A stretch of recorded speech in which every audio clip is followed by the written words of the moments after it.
நீங்கள் பார்த்துக் கொண்டிருப்பது AJK டிவியின் புதுவை மாலை. வணக்கம். புதுவை அரசு மகளிர் மருத்துவமனை 2 இடங்களில் இயங்குவதால் சிரமம் உள்ளதாகவும் அதனை எல்லைப்பிள்ளை சாவடியில் ஒரே இடமாக இடமாற்றம் செய்ய வேண்டும் என்று மக்கள் அரசுக்கு கோரிக்கை விடுத்துள்ளனர். புதுவை அரசு மகளிர் மருத்துவமனை 2 இடங்களில் இயங்குகிறது.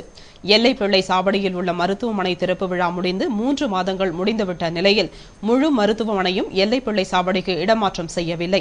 எனவே இங்கு பரிசோதனைக்கு வரும் கர்ப்பிணி பெண்கள் ஸ்கேனிங் உள்ளிட்ட பல சோதனைகளுக்கு செஞ்சி சாலை மருத்துவமனைக்கு செல்ல வேண்டியுள்ளது. இதற்காக ஆட்டோ கட்டணம் 100 ரூபாய் செலவு செய்ய வேண்டியுள்ளது.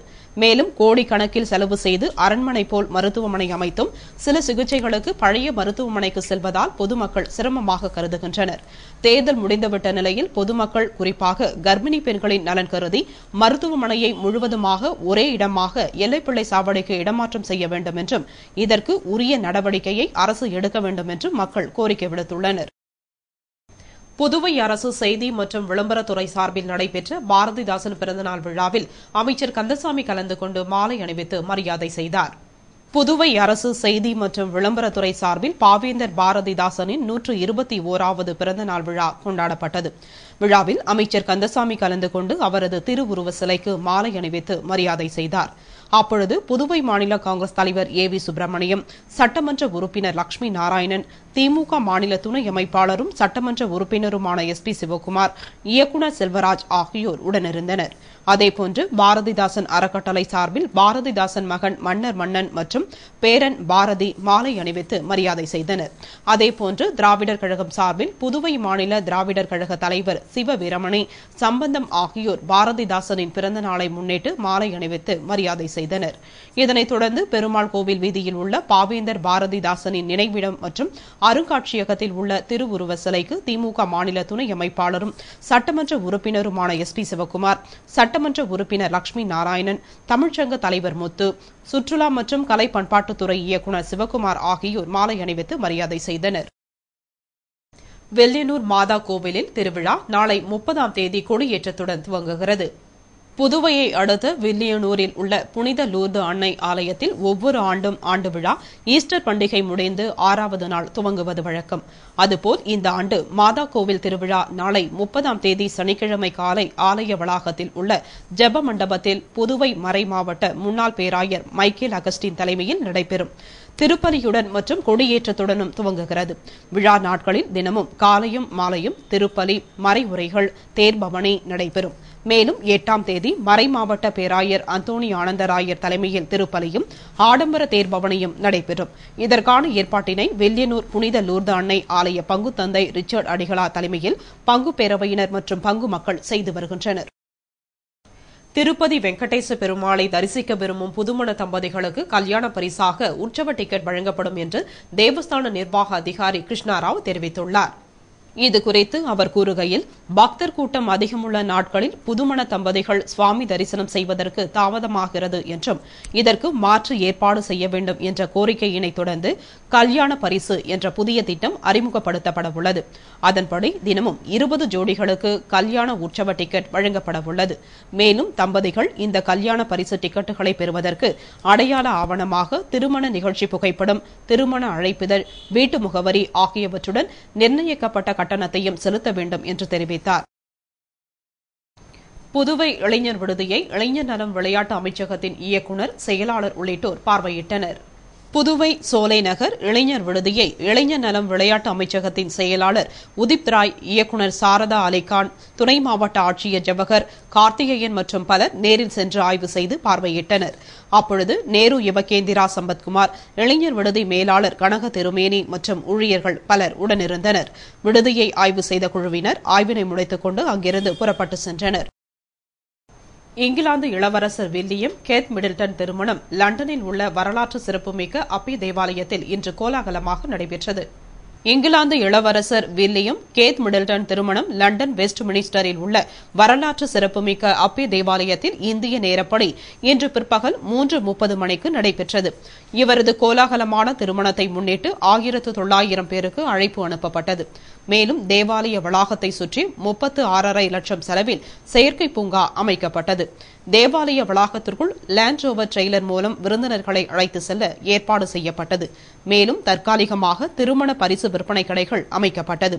வளாகத்தில் பல்வேறு இடங்களில் திருமணத்தை காண HD தொழில்நுட்ப வசதியுடன் தொலைக்காட்சி பெட்டிகள் அமைக்கப்பட்டு ஒளிபரப்பு செய்யப்பட்டது. இதனை முன்னிட்டு இங்கிலாந்தே விழாக்கோலம் பூண்டது. இதே இடத்தில்தான் இப்பொழுதைய ராணி 2ஆம் எலிசபெத் பிலிப் திருமணம் நடைபெற்றது என்பது குறிப்பிடத்தக்கதாகும். இளவரசர் சார்லஸ் டயானா இவர்களின் மூத்த மகனான வில்லியம்ஸ் வைர மோதிரத்தை கேத்துக்கு அணிவித்து திருமணம் செய்து கொண்டார். இந்த திருமணத்திற்கு மற்றும் விருந்துகளில் லட்சக்கணக்கானோர் கூடினர். இந்த திருமண நாளில் கூடிய விருந்தினரால் 140 டன் குப்பை சேர்ந்தது. மேலும் அவற்றை அகற்றும் பணிக்கு 130 பேர் நியமிக்கப்பட்டனர். திருமணத்தின் செய்தியை சேகரிக்க அனுமதிக்கப்பட்டுள்ள பத்திரிகையாளர்களுக்கு நவரத்தின கல்பதித்த வெள்ளி ஸ்பூன் பரிசாக அளிக்கப்பட்டது. மேலும் திருமணத்திற்கு வந்தவர்களுக்கு இலவச ரயில் சேவை அளிக்கப்பட்டது. வரலாற்று சிறப்புமிக்க இத்திருமணத்தை காண 5 லட்சம் பேர் குவிந்தனர்.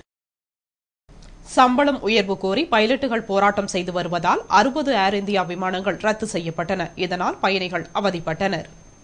ஏர் இந்தியா நிறுவனத்தின் வெளிநாட்டு விமான பிரிவு பைலட்டுகளுக்கு நிகராக சம்பளம் மற்றும் சலுகைகளை வழங்க வலியுறுத்தி உள்நாட்டு விமான பிரிவு பைலட்டுகள் கடந்த 2 தினங்களாக வேலைநிறுத்த போராட்டம் செய்து வருகின்றனர்.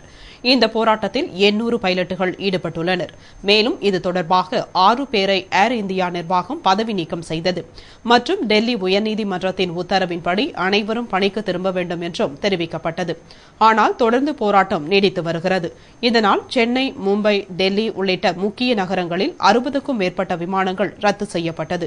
மேலும் சில விமானங்கள் தாமதமாக இயக்கப்பட்டது. இதனால் பயணிகள் பெரும் அவதிக்குள்ளாகினர். புதுவையில் சாலை ஓரங்களில் உள்ள இலவம் பஞ்சு மரங்களில் காய்கள் வெடித்து பஞ்சு பறப்பதால் போக்குவரத்திற்கு இடையூறாக உள்ளது. இதனை தவிர்க்க நடவடிக்கை எடுக்க வேண்டும் என்று மக்கள் விரும்புகின்றனர். புதுவை மறைமலை அடிகள் சாலையில் உள்ள சாலை ஓரங்களில் இலவம் பஞ்சு மரங்கள் உள்ளன. அவை வசந்த காலத்தை முன்னிட்டு பூத்து குலுங்குகின்றன. இக்காட்சி காண்பதற்கு மிகவும் ரம்மியமாக உள்ளது. ஆனால் இதில் உள்ள காய்கள் வெடித்து பஞ்சு காற்றில் பறக்கிறது. இதனால் வாகனங்களில் செல்லும் ஓட்டுநர்களுக்கு சிரமமாக உள்ளதால் போக்குவரத்திற்கு இடையூறாக உள்ளது. மேலும் பஞ்சு பறந்து வீணாகுவதை விட அதனை உரிய காலத்தில் குத்தகைக்கு விட்டால் அது பயன்படும். மேலும் மக்களுக்கு இடையூறும் ஏற்படாமல் இருக்கும். எனவே இதனை தவிர்க்க உடனடியாக நடவடிக்கை எடுக்க வேண்டும் என்று மக்கள் விரும்புகின்றனர். ஊட்டியில் கோடை சீசன் களை கட்டியுள்ளதால் சுற்றுலா பயணிகள் வருகை அதிகரித்து தங்கும் விடுதி மற்றும் உணவின் விலை அதிகரித்துள்ளது. ஊட்டியில் கோடை சீசன் களை கட்டியுள்ளது. இதனால் சுற்றுலா பயணிகள் குவிய தொடங்கியுள்ளனர். இதனால் தங்கும் விடுதிகள் மற்றும் நட்சத்திர ஓட்டல்கள், காட்டேஜுகள் இவற்றின் கட்டணங்கள் 4 மடங்கு உயர்த்தப்பட்டு வசூலிக்கப்படுகிறது. இதேபோன்று ஓட்டல்களிலும் விற்கப்படும் சாப்பாட்டின் விலையும் உயர்ந்துள்ளது. சாதாரணமாக நாள் ஒன்றுக்கு தங்கும் விடுதிகளில் வசூலிக்கப்படும் 400 ரூபாய் வாடகை உயர்த்தப்பட்டு 1600 ரூபாயும், 2000 கட்டணம் கொண்ட அறைக்கு 6000 ரூபாயும் வசூலிக்கப்படுகிறது. அதேபோன்று 35 முதல் 50 ரூபாய்க்கு விற்ற சாப்பாடு 60 முதல் 80 ரூபாய்க்கு விற்கப்படுகிறது. மேலும் வரும் 7ஆம் தேதி முதல் ரோஜா கண்காட்சியும் கோடை விழா துவக்கமும் உள்ளது. அதற்காக ஊட்டி செல்ல விரும்பும் சுற்றுலா பயணிகள் இந்த விலை உயர்வை கண்டு ஊட்டி செல்லவே அச்சப்படுகின்றனர். சுற்றுலா பயணிகளின் சிரமத்தை தவிர்க்க மாவட்ட நிர்வாகம், நகராட்சி மற்றும் காவல்துறை இணைந்து நடவடிக்கை எடுக்க வேண்டும் என்பதே சுற்றுலா பயணிகளின் கோரிக்கையாகும். விமானிகளின் வேலை நிறுத்தத்தின் எதிரொலியாக பயணிகள் நெரிசலை சமாளிக்க சிறப்பு ரயில்களை இயக்க ரயில்வே துறை முடிவு செய்துள்ளது. ஏர் இந்திய விமானிகள் வேலை நிறுத்தத்தால் விமான போக்குவரத்து பாதிக்கப்பட்டுள்ளது. எனவே பயணிகளின் நெரிசலை சமாளிக்க முக்கிய வழித்தடங்களில் சிறப்பு ரயில்களை இயக்க ரயில்வே அமைச்சகம் முடிவு செய்துள்ளது. அதன்படி புதுடெல்லியில் இருந்து கொல்கத்தா, மும்பை ஆகிய வழித்தடங்களில் 2 சிறப்பு ரயில்களை இயக்க வடக்கு ரயில்வே திட்டமிட்டுள்ளது. மேலும் மும்பையிலிருந்து ஹைதராபாத்திற்கு சிறப்பு ரயிலை இயக்க மத்திய ரயில்வே திட்டமிட்டுள்ளது. மேலும் முன்பதிவு காத்திருப்போர் பட்டியலை தொடர்ந்து கண்காணித்து கூடுதல் பெட்டிகளை இணைக்கவும் நெரிசலை சமாளிக்க நடவடிக்கையும் ரயில்வே துறை எடுத்து வருகிறது. கங்கை ஆற்றை 7000 கோடி மதிப்பீட்டில் சுத்தப்படுத்தும் திட்டத்திற்கு மத்திய அமைச்சரவை குழு ஒப்புதல் அளித்துள்ளது. இந்தியாவில் உள்ள புனித நதிகளில் ஒன்றான கங்கை கடுமையாக மாசுபட்டுள்ளது. இதனை சுத்தப்படுத்த 7000 கோடியில் திட்டம் தயாரிக்கப்பட்டுள்ளது. இத்திட்டத்தினை கண்காணித்து செயல்படுத்த 2009ஆம் ஆண்டு தேசிய கங்கையாறு படுகை ஆணையம் என்ற அமைப்பு அமைக்கப்பட்டது. இந்நிலையில் பொருளாதாரத்திற்கான மத்திய அமைச்சரவை கூட்டத்தில் இத்திட்டத்திற்கு ஒப்புதல் அளிக்கப்பட்டது. அதன்படி 7000 கோடியில் 5100 கோடியை மத்திய அரசு ஏற்கும். மீதமுள்ள 1900 கோடியை உத்தரகாண்ட், உத்தரப்பிரதேசம், பிரதேசம், பீகார், ஜார்க்கண்ட், மேற்கு வங்கம் ஆகிய மாநில அரசுகள் ஏற்க உள்ளன.